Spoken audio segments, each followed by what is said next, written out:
Dear ones, I am Archangel Michael. I'm going to start today's video, understanding that the task given in the previous video has been accomplished.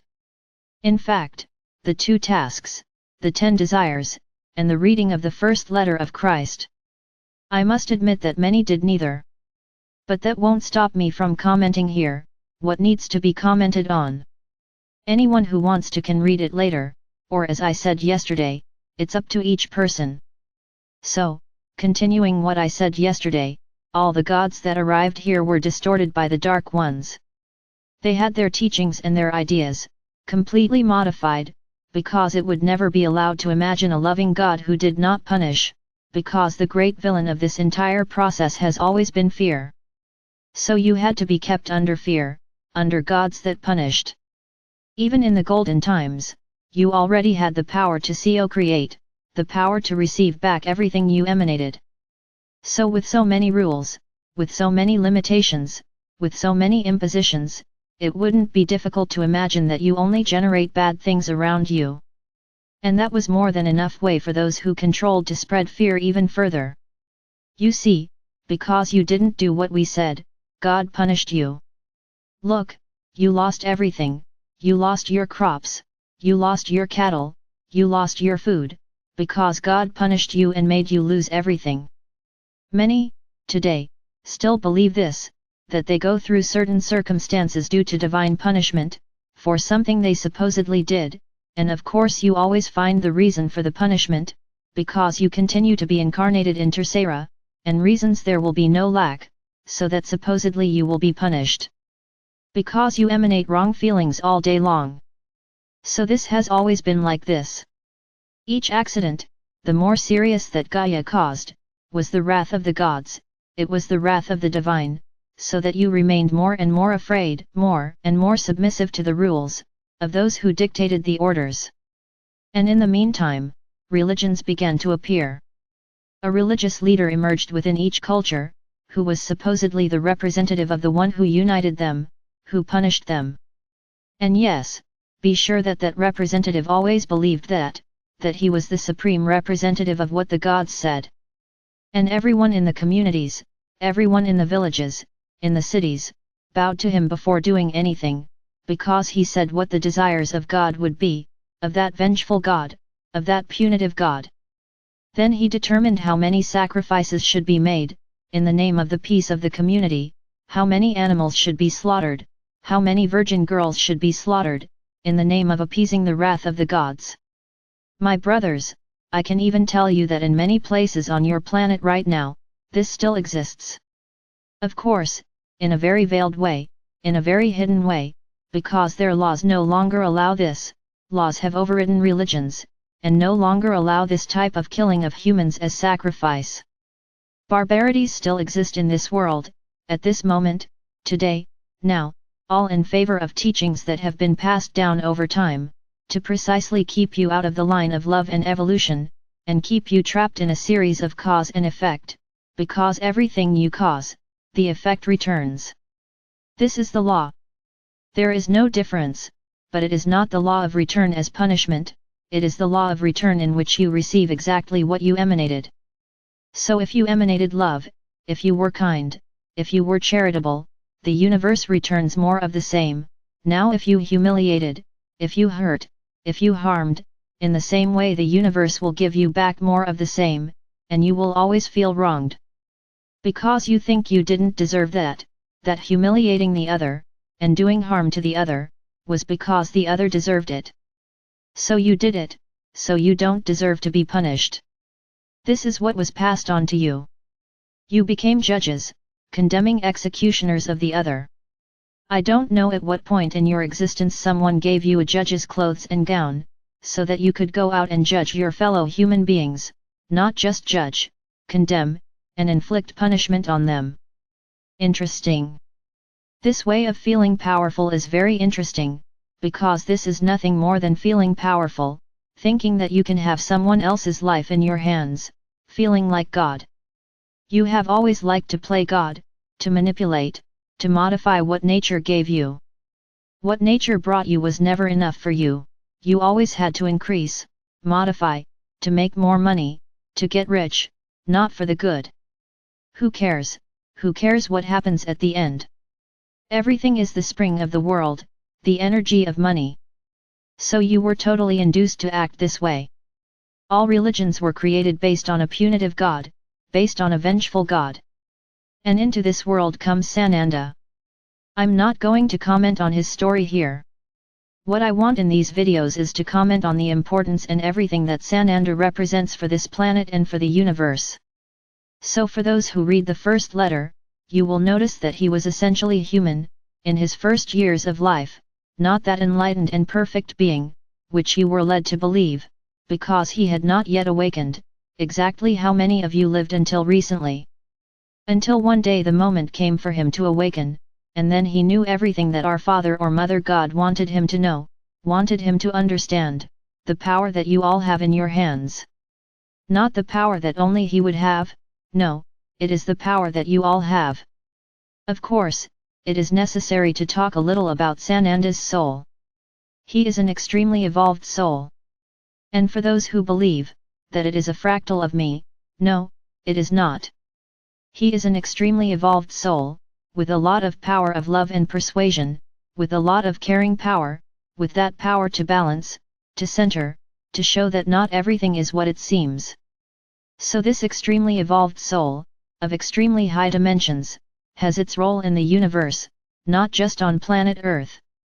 But what was happening here on this planet, was total alienation of everyone who lived here, from the divine, because you were not in touch with the loving divine, with our loving Father or Mother God, and ready to show you your powers. No, you linked yourself to other gods, not this one. You simply thought that this God was sitting on a cloud, with a hammer and a table, judging each one of you, defining where you were going, whether you were going to hell or heaven. A concept that is deeply rooted in your minds to this day, and that many believe actually happens, exists. So something needed to be done for the people of this planet. The time for change had come, the time had come for the people to awaken. Then Sananda's soul, with a lot of love, with a lot of determination, began to prepare itself, to take on this human outfit. As I already explained to you, it is not easy for a soul of such evolution to incarnate in this body here in Tercera. But he prepared himself over time. Everything was being organized so that his birth could happen. It was a huge milestone in its era. For the countries that worship him, here the beginning of a new time, here the zero mark at his birth, in which you place the time, as before and after Christ, such was the importance he had on this planet. Of course, not all religions accepted him as a son of our Father or Mother God, many continued his journey, but a large part of your planet accepted his words, accepted what he went through, the teachings he used. And this has reverberated to this day. We are here talking about him, 20 years later.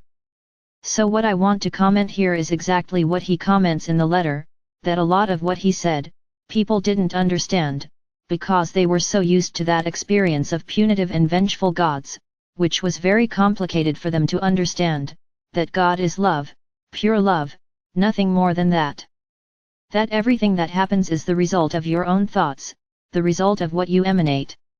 In his holy wisdom, Sananda thought, that after learning everything he learned, he would come to his people, and everyone would listen to him, everyone would accept him, and accept his ideas, and the people would evolve, and the people would be liberated.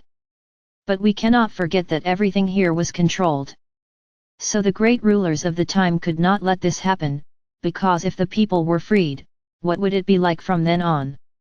How could they keep the people in check? How could they collect taxes and fill their coffers with money if the people rebelled against paying them? Because there would be no more punishment, there would no longer be that punitive God who would punish them, if they didn't pay their taxes. What would it be like? And Sananda began to realize that change would not be easy, and he knew that many millennia would still come, until his word was understood, was truly absorbed. So notice everything he said. There were no recorders at the time, nor were there people who wrote down, word for word, what he said. Yes, his disciples told a lot. But you are fully aware that when you tell a story, you increase 1 point. This is the most perfect sentence I have ever heard from you, and I have learned, because it is so perfect. So imagine what was later passed on by his disciples. So my brothers, Sananda did not write the religious books, he did not publish any books, he did not record his messages, at that time. So everything was very well manipulated, so that something or other that he said would be perpetuated, but no, nothing that would bring you the great power that you have, and could bring the rebellion of an entire people, knowing that he would not be punished by his greater God.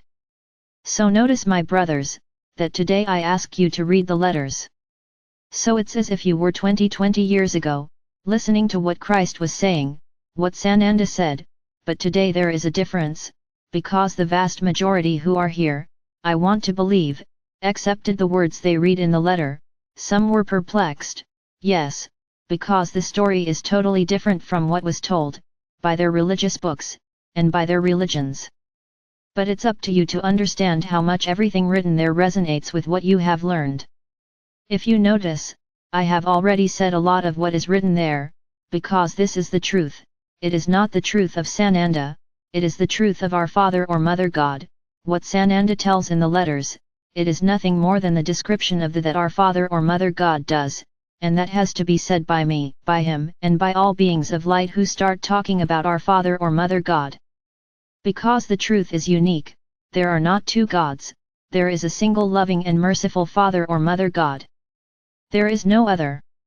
So when we talk about him, and what he did for us, yes, it has to be for us, because I am his creation too, I am not him, I am a small particle of him, I am an offshoot of him. So I need to be in the middle of us. What he did is pure love, even if many do not understand to this day, why he allowed all this, why he allowed all this manipulation on his planet. This has been explained many times here. You are having the chance now to evolve, you are having the chance now, to understand the truth, you are having the chance now to be ready for everything that is yet to come. The truths are horrible, and you will understand how much you have been manipulated by religions.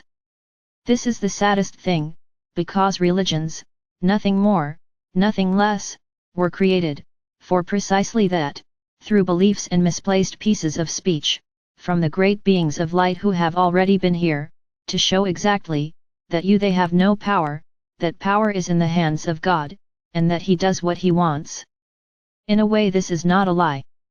God does what he wants, but always thinking about evolution, never about evil, never about punishment. You punish yourself, not him. You provoke the problem, and receive the return, nothing more than that. So my brothers, 20 years ago Sananda wanted you to awaken, and his words were not understood. Some even forced themselves to understand, but for them it was too complicated.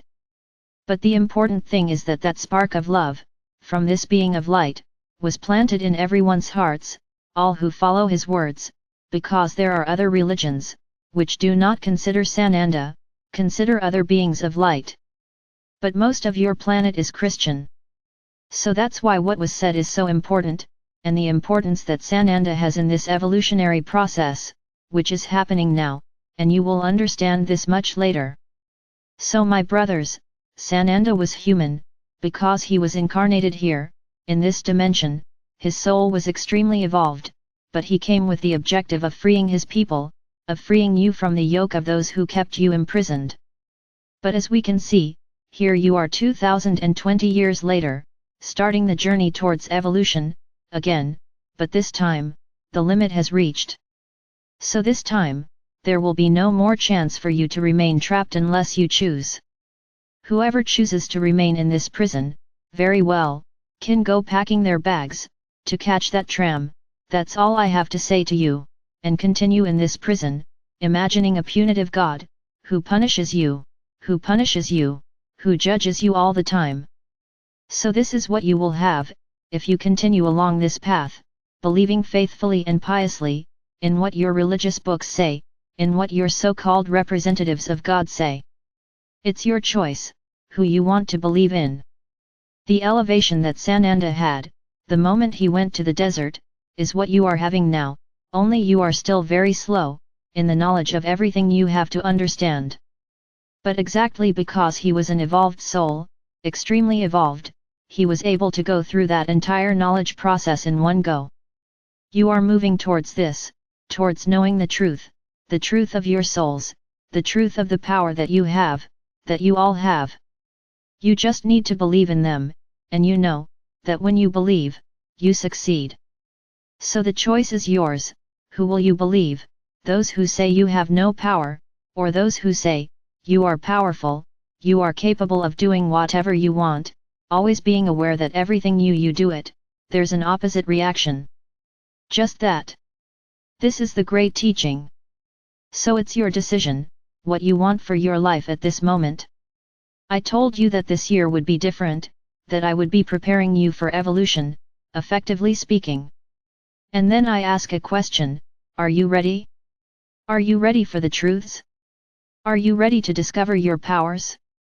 Are you ready to accept that you have been deceived all this time? But accept it without revolt, accept that everything was a growth, that everything was not an evolutionary passage, to bring you here, to this moment. So stop and think about what you want now, today, at this very moment. Do you want to evolve, but open yourself up to everything that will really come, or are you afraid of what you will know? Make your choices, make your decisions. And don't forget, for tomorrow a new task, read the second letter of Christ. I'm sure that at the end of reading these letters, you will no longer be the same, firstly because of the truths you will understand, second, for the energy you are receiving when reading each letter, and thirdly for the preparation that is being done in each of you, which is resonating with these letters. I am Archangel Michael. I am here always ready, and increasingly committed to evolving each one of you.